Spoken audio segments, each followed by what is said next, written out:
السلام عليكم ورحمة الله تعالى وبركاته. الحمد لله رب العالمين والصلاة والسلام على سيد المرسلين وعلى آله وأصحابه أجمعين.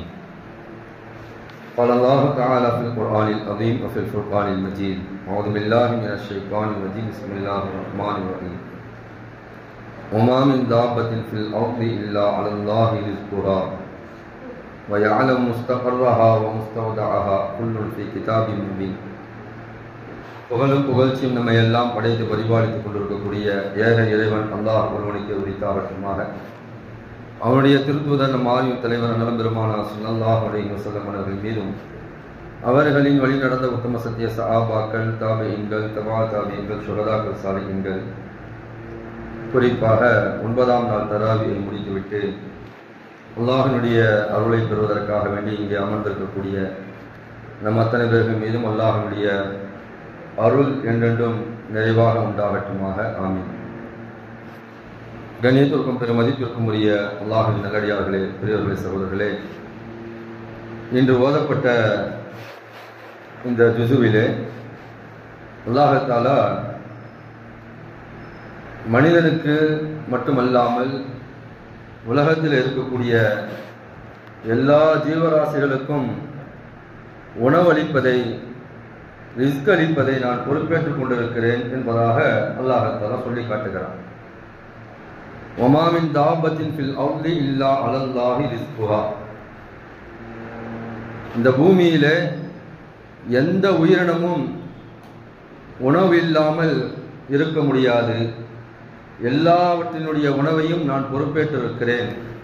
அது மட்டுமல்லாமல் வயாலம் முஸ்தகர்ரஹா, அந்த உயிரினங்கள் எங்கு தங்கும் என்பதையும் அவன் அறிவான். முஸ்தௌதஅஹா, அது மரணித்து எங்கு மடியும் என்பதையும் அவன் அறிவான். குல்லுன் ஃபீ கிதாபின் முபீன், இது அத்தனையும் லவ்ஹுல் மஹ்ஃபூல் என்று சொல்லப்படக்கூடிய அந்த ஏட்டிலே எழுதி வைக்கப்பட்டிருக்கிறது, தெளிவாக இருக்கிறது என்பதாக அல்லாஹ் ரப்புல் இஸ்ஸத் சொல்லி காட்டுகிறார். ஆகையால் இந்த உலகத்தில் இருக்கக்கூடிய மனிதர்களாக இருக்கட்டும், மற்ற ஜீவராசிகளாக இருக்கட்டும், புழு பூச்சிகளாக இருக்கட்டும், எல்லாவற்றிற்குரிய உணவையும் அல்லாஹ் தஆலா பொறுப்படுத்திருக்கிறார். எல்லோருக்கும் அல்லாஹ் தஆலா இந்த உணவை கொடுத்து கொண்டே இருப்பார். யாரும் எந்த உயிரினமும் உணவில்லாமல் இந்த உலகத்தில் தவிக்க முடியாது. ஏனென்று சொன்னால் அல்லாஹ் தஆலா அந்த உயிரினங்களுடைய உணவின் விஷயத்திலே நான் பொறுப்பேற்றுக் கொண்டிருக்கிறேன் என்பதாக அல்லாஹ் தஆலா இந்த திருமறை வசனத்திலே சொல்லி காட்டுகிறார். அந்த வகையில் அல்லாஹ் தஆலா இந்த உயிரினங்களுக்கு உணவை கொடுத்து கொண்டிருக்கிறான், தன்னுடைய ரிஸ்கை வழங்கி கொண்டிருக்கிறார். இது அல்லாஹ் தஆலா இந்த ரிஸ்கை ரெண்டு விதமான முறையில மனிதர்களிடத்திலையும் சரி, மற்ற ஜீவராசிகளிடத்திலையும் சரி அல்லாஹ் தஆலா கொண்டு போய் சேர்க்கிறார். முதலாவது, ஒரு மனிதன் தேடுவதின் மூலமாக, அந்த உணவை தேடுவதின் மூலமாக அல்லாஹ் தஆலா அந்த மனிதனுக்கு அந்த உணவை கொடுக்கிறார். சம்பாதிப்பதின் மூலமாக, வியாபாரம் செய்வதின் மூலமாக அல்லாஹ் தஆலா அந்த உணவை அந்த மனிதனுக்கு கொடுக்கிறார். தேட வேண்டும், உணவை சம்பாதிக்க வேண்டும், அதற்குரிய உழைப்புகளை செய்ய வேண்டும். அப்படி செய்யும் போது அல்லாஹ் தஆலா என்ன செய்வான் என்று சொன்னால், அந்த மனிதனுக்கு தாராளமாக வாரி வாரி அல்லாஹ் தஆலா கணக்கில்லாமல் கொடுத்து கொண்டே இருப்பான். நாம் உழைக்க வேண்டும். பெருமானார் ஸல்லல்லாஹு அலைஹி வஸல்லம் உழைப்பதை குறித்து மிக அழகாக தன்னுடைய வாழ்நாளிலே சொல்லி காட்டியிருக்கிறார். ஒருத்தர் வராரு, எனக்கு ஏதாவது கொடுங்க என்பதாக கேட்கும்போது ரசூலுல்லாஹி ஸல்லல்லாஹு அலைஹி வஸல்லம் ஒரு கோடாரியை வாங்கி கொடுக்குறாங்க. இதை வச்சு நீங்க பொழைச்சுக்கங்க என்பதாக சொல்கிறார்கள். சம்பாதிக்க வேண்டும், உழைக்க வேண்டும் என்பதை பெருமானார் ஸல்லல்லாஹு அலைஹி வஸல்லம் சஹாபாக்களுக்கு மத்தியில் ஆர்வப்படுத்தி இருக்கிறார்கள். எல்லா நேரங்களையும் சொல்லியிருக்கிறாங்க, நீங்க சம்பாரிச்சு உழைச்சு தான் சாப்பிடணும், அதுல தான் அல்லாஹ்வுடைய ரஹ்மத் இருக்கிறது, அதுல தான் அல்லாஹ்வுடைய பரக்கத் இருக்கிறது. உழைக்காமல் வரக்கூடிய எந்த உணவும் சரியான உணவாக இருக்க முடியாது. அயால் உழைத்து சாப்பிட வேண்டும் என்பதாக பெருமானார் ஸல்லல்லாஹு அலைஹி வஸல்லம் சொல்லியிருக்கிறார். ரசூலுல்லாஹி ஸல்லல்லாஹு அலைஹி வஸல்லம் ஹதீஸ்ல சொல்றாங்க, லவ் குன்தும் தவக்கல்தும் ஹக்க தவக்குலிஹி, நீங்க அல்லாஹ்வை எப்படி நம்பிக்கை வைக்கிறோமோ அந்த வகையில நீங்க நம்பிக்கை வச்சீங்கன்னு சொன்னா, ல ரஸகக்கும் கமா யர்ஸுகுத் தய்ர், பறவைக்கு எப்படி நாம் உணவளிப்போமோ அது போன்று உங்களுக்கு உணவளிப்போம். பறவைக்கு அல்லாஹ் தஆலா எப்படி உணவளிக்கிறான்? ரசூலுல்லாஹ் சொல்றாங்க, தகுது ஹிமாசன், காலையில் அது பட்டினியாக அது வெளியே கிளம்பி செல்கிறது. வதரு பித்வானன், மாலையிலே வரும்போது அது வயிறு நிரம்பியதாக வருகிறது. அது மாதிரி நீங்களும் காலையில் எந்திரிச்சு உழைப்பதற்காக வேண்டி, சம்பாதிப்பதற்காக வேண்டி கிளம்பி செல்ல வேண்டும். மாலையில வரும்போது நீங்கள் பணத்தோடு திரும்பி வர வேண்டும் என்பதை பெருமானார் ஸல்லல்லாஹு அலைஹி வஸல்லம் சொல்கிறார்கள். ஆக அல்லாஹ்வின் மீது நீங்கள் எந்த அளவுக்கு நீங்கள் நம்பிக்கை வைக்க வேண்டுமோ அந்த அளவுக்கு நீங்க நம்பிக்கை வச்சீங்கன்னு சொன்னா கண்டிப்பாக அல்லாஹ் தஆலா உங்களுக்கு பரக்கத்துகளை வாரி கொடுப்பார். ஸல்லல்லாஹு அலைஹி வஸல்லம் அவர்கள் தன்னுடைய வாழ்நாளில் உழைத்திருக்கிறார்கள். பெருமானார் ஸல்லல்லாஹு அலைஹி வஸல்லம் தன்னுடைய 40 வயது வரைக்கும் வியாபாரம் செய்திருக்கிறார்கள். சிரியாவுக்கு போனாங்க, ஹதீஜா அம்மையார் அவர்களோடு இருந்தார்கள். அங்கிருந்து வியாபாரத்தை கற்றுக்கொண்டார்கள். அந்த வியாபாரத்தின் மூலமாகத்தான் பெருமானார் ஸல்லல்லாஹு அலைஹி வஸல்லம் அவர்களுக்கும் ஹதீஜா அம்மையார் அவர்களுக்கும் தொடர்பு ஏற்பட்டு திருமணத்தின் மூலமாக அது முடிகிறது. அந்த வியாபாரத்தை பெருமானார் ஸல்லல்லாஹு அலைஹி வஸல்லம் ஹதீஜா அம்மையார்கள் வந்து கற்றுக்கொண்டதோடு மட்டுமல்லாமல் தான் சிறந்த வியாபாரம் செய்தார்கள். சிறந்த ஒரு வியாபாரியாக பெருமானார் ஸல்லல்லாஹு அலைஹி வஸல்லம் இருந்தார்கள். 40 வயசுக்கு பிறகுதான் பெருமானார் ஸல்லல்லாஹு அலைஹி வஸல்லம் வியாபாரம் செய்யவில்லை. ரசூலுல்லாஹி ஸல்லல்லாஹு அலைஹி வஸல்லம் அவர்களுக்கு இந்த தீனை முழு உலக மக்களிடத்திலும் எடுத்துக்கொண்டு செல்ல வேண்டும் என்ற மிகப்பெரிய ஒரு பணி இருந்ததால் அவர்கள் 40 வயசுக்கு பிறகு எந்த வியாபாரம் செய்யவில்லை. ஆனால் அவர்களுடைய விஷயத்துல சஹாபாக்கள் பொருட்படுத்திக் கொண்டார்கள். இன்னும் சில ரிவாயத்துகள்ல வருது, ரசூலுல்லாஹி ஸல்லல்லாஹு அலைஹி வஸல்லம் அவர்களுக்கு போரிலே கிடைக்கக்கூடிய அந்த கனிமத்துடைய பொருள் இருக்கு பாத்தீங்களா, அந்த கனிமத்துடைய பொருளை எல்லாருக்கும் பங்கிட்டு வைப்பாங்க. அதுல ரசூலுல்லாஹ் என்ன செஞ்சுக்குவாங்கன்னு சொன்னா ஒரு பங்கை வச்சுக்குவாங்க. இன்னும் ஒரு ரிவாயத்தில் சொல்லப்படுகிறது, ஹதீஜா அம்மையார் அவர்கள் மிகப்பெரிய செல்வ சீமாட்டியாக இருந்தார்கள். அவருடைய செல்வங்களை விட்டு சென்றார்கள். அதை ரசூலுல்லாஹி ஸல்லல்லாஹு அலைஹி வஸல்லம் பயன்படுத்தினார்கள். இது ரசூலுல்லாஹ்வுக்கு தனி ஒரு அனுமதி இருக்கிறது. இதே அனுமதி தான் ரசூலுல்லாஹ்வுடைய வாரிசுகளாக இருக்கக்கூடியவர்களுக்கும் இருக்கிறது என்பதாக கிதாபில் எழுதுகிறார். இந்த தீனை, இந்த மார்க்கத்தை முழுமையான முறையில் மக்களிடத்தில் கொண்டு போய் சேர்க்க வேண்டும் என்று சொன்னால் அவர்களுடைய விஷயத்துல அவர்களை சார்ந்து இருக்கக்கூடியவர்கள் பொறுப்பெடுத்துக் கொள்ள வேண்டும் என்பதாக கிதாபில் எழுதுகிறார். அந்த வகையில பெருமானார் ஸல்லல்லாஹு அலைஹி வஸல்லம் 40 வயது வரைக்கும் உழைத்தார்கள், சம்பாதித்தார்கள். பிறகு இந்த தீனை முழு உலகத்திற்கு கொண்டு செல்ல வேண்டும் என்பதற்காக வேண்டி அவர்களுடைய விஷயத்துல சஹாபாக்கள் பொறுப்பெடுத்துக் கொண்டார்கள் என்பதாக நாம் வரலாற்றில் பார்க்கிறோம். ஆனால் சஹாபாக்களுடைய விஷயத்துல நீங்க பாத்தீங்கன்னு சொன்னா எல்லா சஹாபாக்களும் என்ன செஞ்சிருக்காங்கன்னு சொன்னா உழைத்து தான் சாப்பிட்டு இருக்கிறார்கள். நீங்க அப்துல் ரஹ்மான் இப்னு அவுஃப் ரலியல்லாஹு பத்தி நம்ம எல்லாம் மிகப்பெரிய ஒரு பணக்காரர் என்பதாக அறிந்து வைத்திருக்கிறோம். ஆனா அவங்க மக்கால இருக்கும்போது அவ்வளவு பெரிய பணக்காரங்க கிடையாது. மக்கால இருந்து மதீனாவுக்கு வராங்க. மதீனாவுக்கு வந்த பிறகு பெருமானார் ஸல்லல்லாஹு அலைஹி வஸல்லம் என்ன செய்யறாங்கன்னு சொன்னா ஒவ்வொருத்தரும் ஒருத்தவங்களோட இணைச்சு வைக்கிறாங்க. இந்த சஹாபி நீங்க இவங்களோட இணைஞ்சுக்கங்க, இந்த சஹாபி நீங்க இவங்களோட இணைஞ்சுக்கங்க என்பதாக இணைச்சு வைக்கிறாங்க. அப்படி இணைச்சு வைக்கப்பட்டவர்கள் தான் பெருமானார் ஸல்லல்லாஹு அலைஹி வஸல்லம் மூலமாக அப்துல் ரஹ்மான் இப்னு அவுஃப் ரலியல்லாஹு சஅத் இப்னு ரபியா என்று சொல்லப்படக்கூடிய மதீனாவில் மிகப்பெரிய பணக்காரராக இருந்த சஅத் இப்னு ரபியாவுடன் அப்துல் ரஹ்மான் இப்னு அவுஃபை இணைத்து வைத்து நீங்க 2 பேரும் சேர்ந்து வியாபாரம் செய்யுங்க.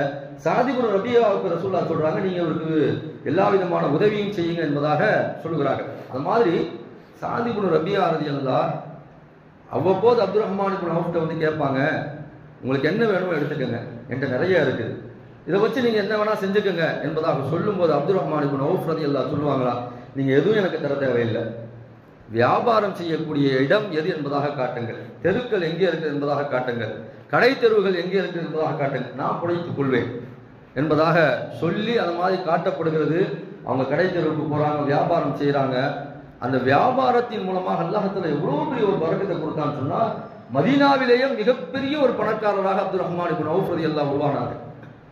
போருக்காக வேண்டியும் இஸ்லாமிய சமூகத்திற்காக வேண்டியும் அவ்வப்போது தேவைப்படக்கூடிய நேரத்தில் வாரி வாரி இறைத்தார்கள் என்பதாக நாம் பார்க்கிறோம். பணக்காரராகவே வஃபாத்தானாக என்பதாக அப்துல் ரஹ்மான் இப்னு அவுஃப் ரலியல்லாஹு பார்க்கிறோம். முழுக்க முழுக்க அவர்கள் உழைத்து அவர்கள் சம்பாதித்து அதன் மூலமாக மற்ற மக்களுக்கு அவர்கள் உதவி செய்தார்கள் என்பதாகத்தான் ஹதீசுகளில் எழுதப்பட்டிருக்கிறது. ஆக இப்படி உழைப்பதின் மூலமாக அல்லாஹ் தஆலா என்ன செய்கிறான் என்று சொன்னால் மனிதர்களுக்கு வாரி வாரி கொடுக்கிறார். முஸ்லிம் ஷரீஃப்ல ஒரு ஹதீஸ் வருது, பெருமானார் ஸல்லல்லாஹு அலைஹி வஸல்லம் சொல்கிறார்கள், அஹ்லுன் நாரி சம்சத்துன், நரகவாதிகள் 5 பேர்கள் என்பதாக சொல்கிறார்கள். அதுல முதலாவது நபரை சொல்லும் போது ரசூலுல்லாஹ் சொல்றாங்க, அல்-லஈஃப், சோம்பேறித்தனமுடையவன். அந்த சோம்பேறித்தனமுடையவனுடைய பத்தி ரசூலுல்லாஹ் அப்படியே அடுக்கடுக்கா பேசுறாங்க. அவன் எப்படிப்பட்டவன் என்று சொன்னால் எந்த வேலையும் செய்ய மாட்டான், சம்பாதிக்க மாட்டான், எந்த வேலைக்கும் போக மாட்டான், யாரையாவது ஒருத்தவனை பிடிச்சிக்கிட்டு அவன் பின்னாடியே சுத்திக்கிட்டு கிடப்பான். ரசூலுல்லாஹ் சொல்றாங்க, அவன்கிட்ட இருந்து ஏதாவது ஒன்று வாங்கி வாங்கி வாங்கி சாப்பிட்டுட்டே இருப்பானே தவிர இவன் எந்த வியாபாரம் செய்ய மாட்டான். எந்த அளவுக்கு என்று சொன்னால் செலவுக்கு அஞ்சு திருமணம் கூட செய்ய மாட்டான். இவன் எந்த சம்பாத்தியத்தையும் தேட மாட்டான்.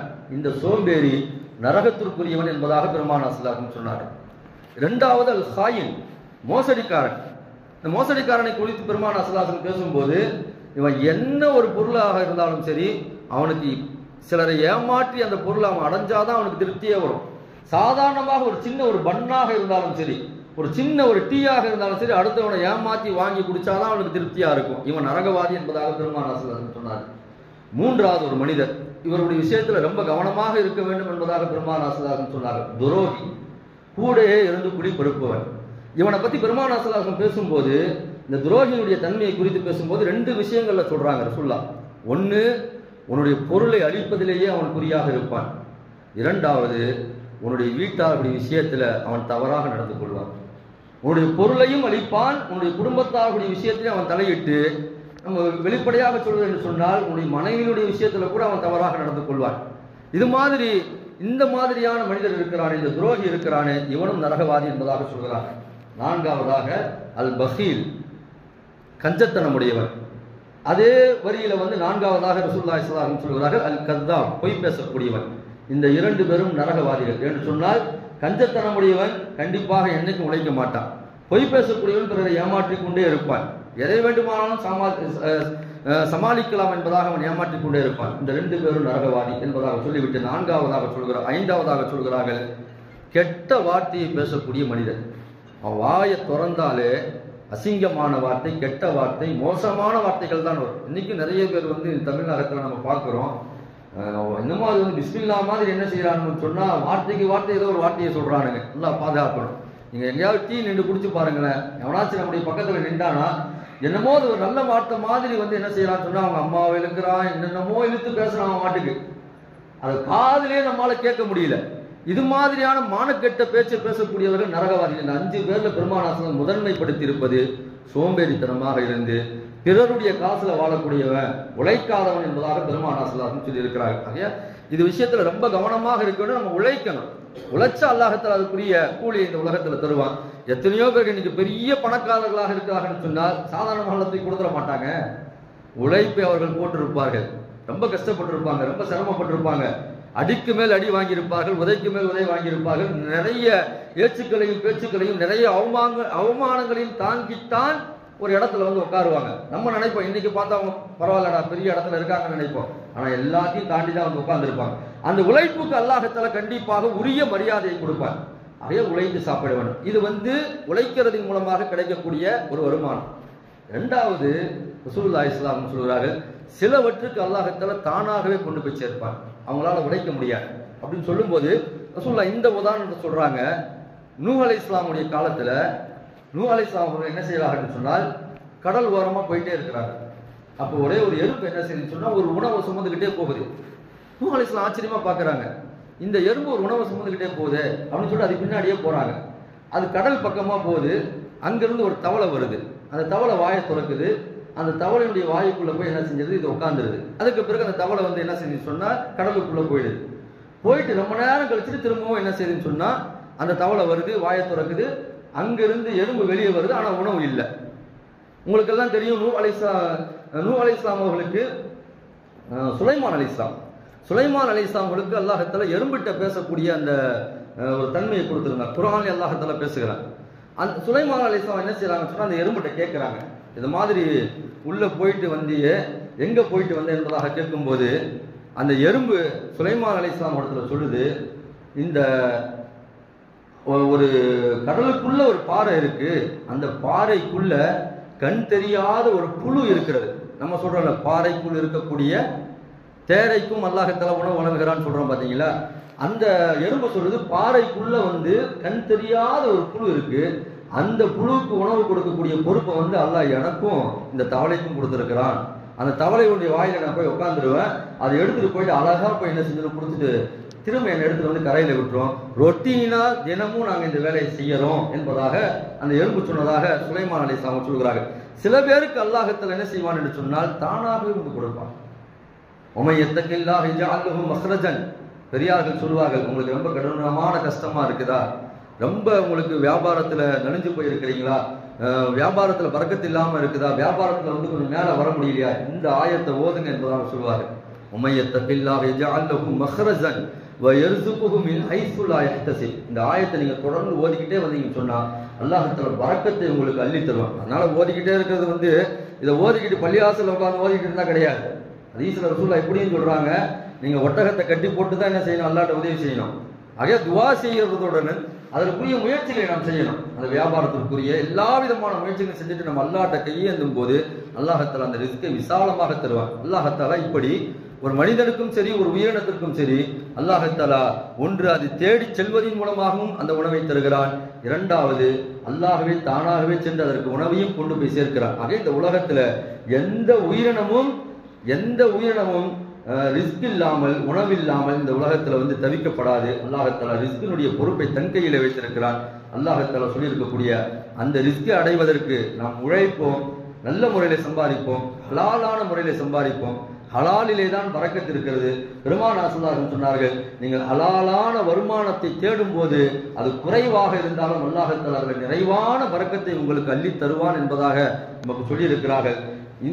இந்த வயதுல இது உழைக்கக்கூடிய வயது, வாலிபர்கள் அதிகமாக இருக்கிறீர்கள், இது உழைக்கக்கூடிய வயது. இந்த வயதுல நம்ம உழைத்தோம் என்று சொன்னால் ஒரு வயது வரும்போது அல்லாஹ்தாலா நம்ம உட்கார வச்சு என்ன செய்வான்னு சொன்னா பணத்தை கொண்டு வந்து சேர்ப்பான். அல்லாஹ்தாலா அப்பேற்பட்ட உழைக்கக்கூடிய மக்களாக நம்மை ஆக்குவானாக.